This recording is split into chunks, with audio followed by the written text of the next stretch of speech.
চাকুরিজীবী দম্পতি, দুই একটা সন্তান আছে কিংবা নাই, দুজনেই অফিসে থাকেন দিনের মিনিমাম ৮ ঘন্টা।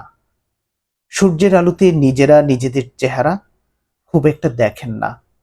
সকালে ফ্রেশ হয়ে সেজেগুজে অফিসে যান দুজনই।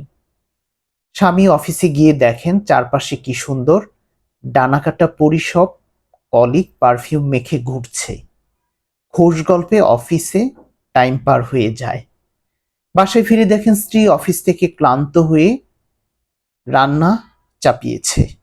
সকালবেলার সাজ দুজনেরই উদাও। তারপর খেয়ে দিয়ে ঘুম। দিনের ৮-৯ ঘন্টা রাস্তায়, আরো ২ ঘন্টা মিলিয়ে ১০-১১ ঘন্টা শেষ। জীবনের সময়গুলো এভাবেই যাচ্ছে। কোয়ালিটি টাইম অফিসকেই, কলিগদেরকেই দেয়া। পরিবার পায় একটি ক্লান্তিকর রাত্রি। এদিকে স্ত্রীও অফিসে যায় আর তার চারপাশে সুবেশধারী স্মার্ট কলিগদেরকে দেখে। তারপর ঘরে ফিরে দেখে স্বামী ঘরে ফিরে গোসল করে লুঙ্গি কোনো মতো জড়িয়ে সেন্ডো গেঞ্জিখানা বুক পর্যন্ত তুলে ফ্যানের নিচে বসে ভুঁড়িতে হাত বুলাচ্ছে আর টিভি দেখছে। যদিও এই স্বামীটাই অফিসে যায় সেজে গুজে, সেই তার অফিসের ললনাদের সামনে ডানাকাটা জিন। কিন্তু দুজনেই এই প্রচন্ড চাপ থেকে মুক্তি চায়।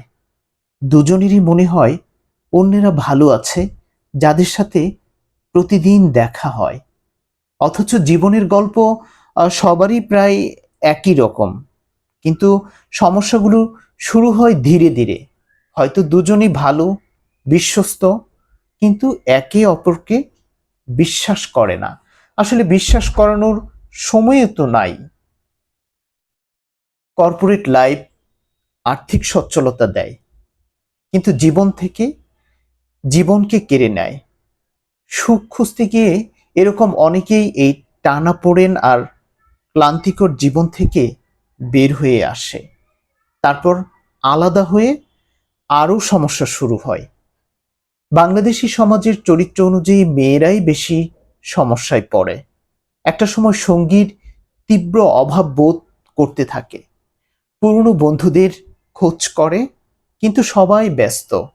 তারপর আচমকা দেখে সারা দেশে অনলাইন মিডিয়ার কল্যাণে back to school, back to college slogan নিয়ে এসএসসি এইচএসসি গ্রুপ তৈরি হয়েছে। হতাশার জীবনে মনে হয় কিছুটা রং এলো। শুরু হলো অনুষ্ঠানের আয়োজন, তারপর গ্রুপ আর আড্ডা, গান, বাচ্চামি। তারপর রংপুরের মেয়েটি খুঁজে পেল নেত্রকোনার কোনো ছেলেকে। অত ভালো জানার দরকার নাই, সব বন্ধু সব অমুক সালের। তারপর জড়িয়ে গেল এক অদ্ভুত সম্পর্কে, শান্তি খোঁজার মিশন যেন। ছেলেটিও আটপুরে জীবনে হতাশা না হলেও স্ট্রং মরালিটি ও ইসলামিক জ্ঞান না থাকায় তার চেয়ে আপার ক্লাস মেয়ের কাছ থেকে সাড়া পেয়ে নিজের বাচ্চার মাকে ছেড়ে মেতে উঠল অন্য জায়গায়। তার কলেজ লাইফে অনেক না পাওয়ার হতাশা দূর হয়ে গেল। পেয়ারাকার সেকেন্ড ইনিংস শুরু হলো। সেই সাথে শুরু হলো একটি সাজানো সংসার ধ্বংসের কাহিনী। অসহায় হয়ে গেল মফস্বলের কোনো তরুণী, স্ত্রী ও তার সন্তান। কেউ কি এরকম কোনো ঘটনা এই কয়দিনের ভেতরে শুনেছেন? কারণ বিষয়টা অনেকটাই নর্মাল হয়ে গেছে। আমার মতো ছোটখাটো উকিলের কাছেই যদি ৮-১০টা এরকম কেস ইতিমধ্যে চলে আসতে পারে, তবে বুঝে নেন বাস্তবতা আরো ভয়াবহ। এক অদ্ভুত ভাঙন, সাময়িক জৈবিক সুখ, অসহায় নাবালিকা সন্তানগণ, এই যার পরিণতি। আসলে এই কথাগুলো হচ্ছে অ্যাডভোকেট আসমা হোসেন জীবনের ওয়াল থেকে নেয়া। উনি ওনার বাস্তব অভিজ্ঞতা থেকে এই কথাগুলো বলেছেন। আসলে কথাগুলো সত্য।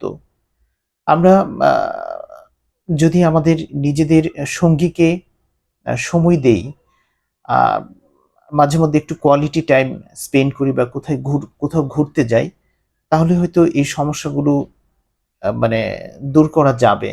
আর যদি মানে যার যার মানে ইগো ভেতরে কাজ করে যার যার মতো করে সময় পাস করি, তাহলে দেখা যাবে এরকম আসলে বিভিন্ন পরিবারে এরকম ভাঙন দেখা দিচ্ছে। এই ভাঙনকে প্রতিরোধ করার জন্য আমাদের সবার হচ্ছে যে ধর্মীয় বিধিবিধানগুলো আছে সেগুলো মেনে চলার চেষ্টা করা আর দুজন দুজনের জন্য কিছুটা সময় বের করা। তাহলেই হয়তো এই জটিল সমস্যা থেকে আমরা বের হয়ে আসতে পারবো।